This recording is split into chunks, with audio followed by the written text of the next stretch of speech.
The biggest mistake a buyer can make is not talking to a lender early on in the process. Listen, I understand. Lenders, they can be scary. They can be frustrating to work with, and it's scary because they crush your dreams. They say, no, you don't qualify for this house.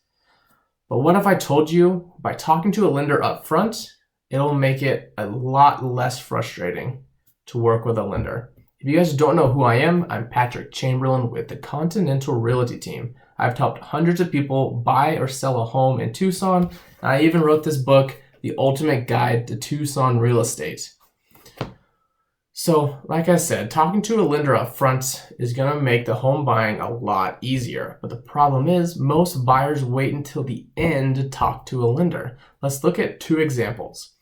Most buyers, they say, hey, I want to buy a house. They start looking at homes for sale online. They fall in love with a few of them. They call the real estate agent, hopefully it's me, and they say, hey, Patrick, I want to go look at this house. And I say, hey, are you pre-qualified? You say no. You talk to a lender, and they tell you, guess what? You don't qualify for that house that you wanted to go look at. And that's devastating. You spent hours and hours looking at homes. You fell in love with this home. You maybe emotionally already moved into this home, and now the lender's saying you can't buy it. How frustrating. But now let's look at the same situation if you talk to the lender up front. You say, hey, I want to buy a house. So you call a lender. You talk to the lender and they say, hey, based on your financials, you qualify up to this amount. Now you're going to start looking at homes up to that amount because you know you qualify for those. You're still going to find homes that you love.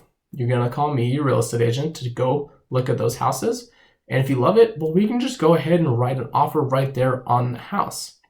It's a lot less frustrating this way.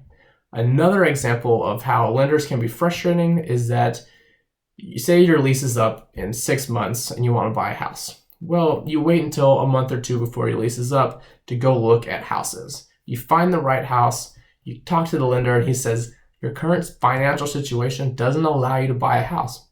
Maybe you have credit issues, or maybe there's some late payments, or just something on your credit preventing you from buying a house. Now you're between a rough spot and a hard spot because you have to move out of your house, but you can't buy your house because of your credit. So now you're stuck to leasing again. Let's look at the situation if you were to talk to a lender as soon as you realize you wanted to buy a house. So 6 months before your lease is up, you decide you want to buy. You talk to a lender.